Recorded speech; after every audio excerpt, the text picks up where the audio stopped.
मुझे अपना घर किसी शरीफ लोगों को किराए पर देना था, क्योंकि मैं अकेली औरत थी और भरी जवानी में ही विधवा हो गई थी। अचानक एक दिन एक बूढ़ा आदमी और एक लड़की घर देखने आए।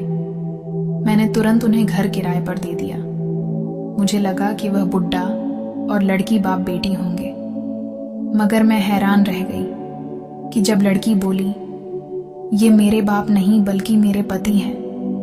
मगर मुझे हर रात उस लड़की के चीखने चिल्लाने की आवाज आती और मेरी आंख खुल जाती और मैं रात भर जागती। मुझे लग रहा था कि उस लड़की पर कोई जुल्म हो रहा है। मैंने बुढ़े से छुपकर उस लड़की को अपने रूम पर बुलाया तो वह लड़की मेरे गले लगकर रोते हुए बेहोश हो गई। कुछ देर बाद उसे होश आया तो बोली, दीदी, अगर आप मेरी मदद करना चाहती हैं तो ऊपर के कमरे में कैमरा लगवा दीजिए। कैमरा लगाना तो मुश्किल था। मैंने उसे अपना मोबाइल दिया और कहा कि इससे वीडियो रिकॉर्ड कर लेना, शायद मैं तुम्हारी कुछ मदद कर सकूं।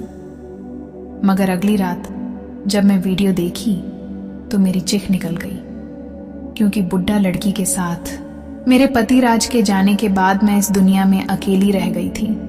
रिश्तेदार भी साथ छोड़ गए थे। मैं थी और मेरी पहाड़ जैसी जिंदगी।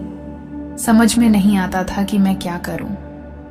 आजकल रात में कुत्ते बहुत भौंकते और उनके भौंकने की आवाज सुनकर मैं डर जाती थी। शायद जब राज थे तब भी ये कुत्ते भौंकते थे, मगर सर पर पति का साया सलामत रहे तो किसी भी चीज का डर नहीं लगता। ना ही इन कुत्तों की आवाज मुझे डराती और ना ही ये अकेलापन। अब तो एक एक लम्हा सदियों के बराबर लगता था और यूं ही आंखों में रात कट जाती थी। मैं ये सोचकर भी डर जाती थी कि अगर घर में चोर घुस आया तो मैं क्या करूंगी, क्योंकि आजकल के चोर तो घर के सामान लूटने के साथ साथ घर की औरतों की इज्जत के साथ भी खिलवाड़ कर जाते हैं। सारी रात मुझे बस यही लगा रहता कि शायद ये कुत्ते चोरों को देखकर भौंकते हैं। मैंने अपने डर से बचने का यही हल निकाला था कि अपने घर का ऊपर वाला हिस्सा किराए पर दे दूं। यूं मुझे सहारा भी मिल जाएगा और इस महंगाई के दौर में 4 पैसे भी मिल जाएंगे। यूं तो मैं अपने मोहल्ले में कभी कभार ही निकला करती थी, लेकिन आज खासकर इसी काम के लिए आसपास के लोगों के घर गई। मैंने अगल बगल के सभी लोगों को बता दिया कि अगर किसी को किराए के घर की तलाश है तो उसे मेरे पास भेज दीजिएगा।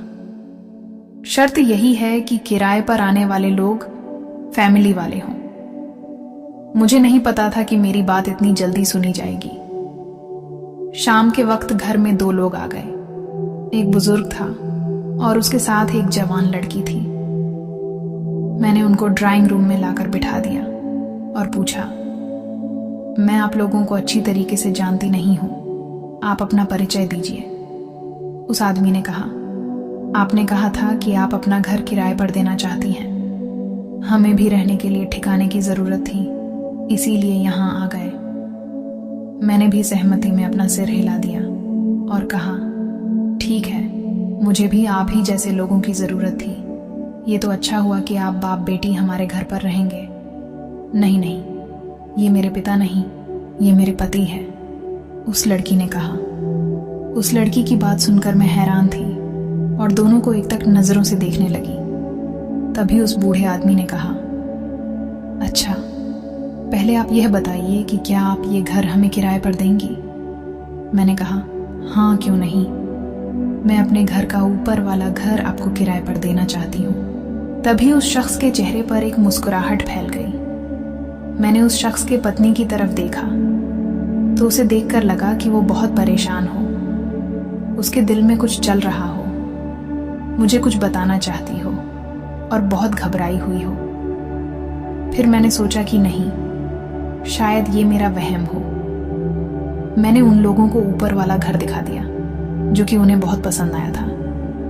किराए की बात हुई तो विनोद साहब मुंह मांगा, किराया भी देने को तैयार थे। ये तो मेरे लिए बहुत खुशी की बात थी।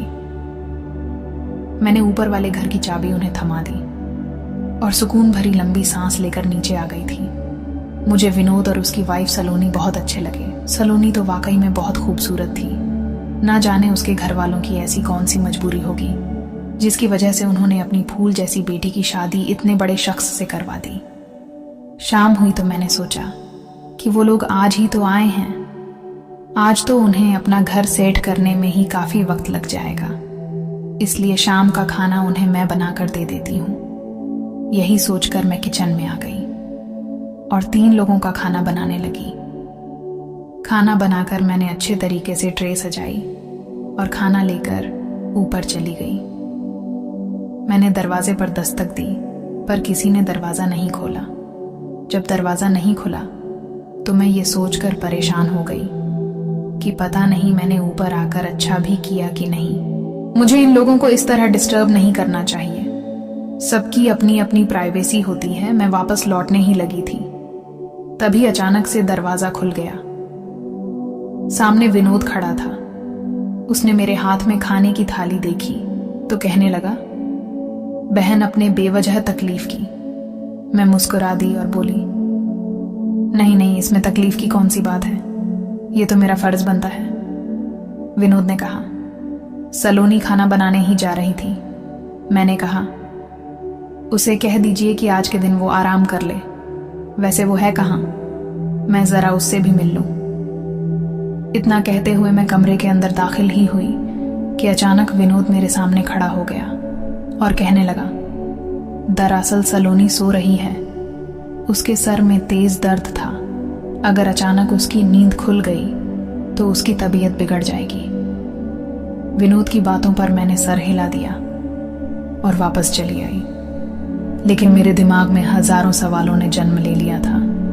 मैं तो सोच में पड़ गई कि विनोद एक ही वक्त में कैसे अपनी बातों को बदला था। पहले तो वो कह रहा था कि सलोनी किचन में खाना बना रही है और उसके तुरंत बाद उसने कहा कि वो सो रही है।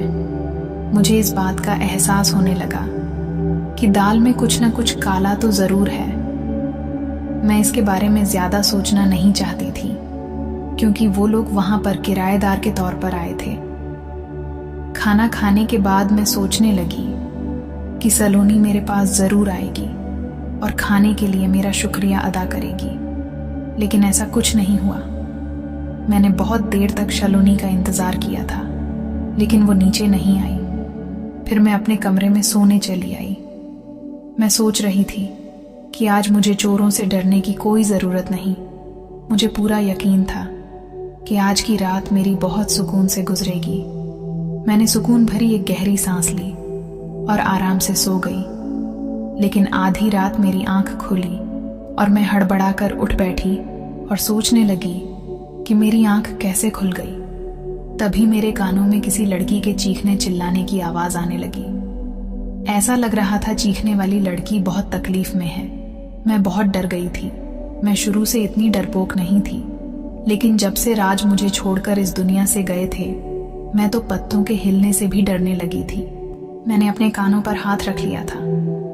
ये आवाज थमी नहीं थी, बल्कि लम्हा दर लम्हा बढ़ती चली जा रही थी। डरते डरते मेरी पूरी रात गुजर गई, पर तब जाकर लड़की की कहीं आवाज रुकी थी। सुबह 5 बजे मुझे नींद आई तो 8 ही बजे मेरी नींद खुली। चाय पीने के बाद मैं बाहर में आकर बैठ गई। मैंने विनोद को देखा। वो सीढ़ियों से उतरकर नीचे आया। जब उसकी नजर मुझ पर पड़ी तो मैंने देखा वो बहुत घबराया हुआ था। मुझे देखकर वो हल्का सा मुस्कुराया और जल्दी से निकलकर बाहर चला गया। शायद वो मेरे सवाल से डरकर जल्दी से बाहर चला गया था। उसके हुलिये से लग रहा था जैसे वो काम के सिलसिले में बाहर गया हो। मैंने उठकर अपना नाश्ता बनाया। अब तक वो घर वापस नहीं आया था। मुझे यकीन हो गया कि वाकई में वो काम के सिलसिले में घर से बाहर गया है। मुझे ये वक्त सही लगा क्योंकि कल से मेरी सलोनी से बात नहीं हो पाई थी। मैं उसके साथ बैठकर उसके बारे में जानना चाहती थी। लूटने की बातें सुनकर सन्न रह गई कि लोग दूसरों को लूटने के लिए किस हद तक गुजर जाते हैं। वो तो भगवान का लाख लाख शुक्र है कि उसने मुझे बचा लिया। अब तो किराएदार भी रखने से डर लगने लगा है। अब मैं अकेली ही रहती हूँ। मेरे ख्याल में बुरे लोगों से तन्हाई 1000 गुना बेहतर है।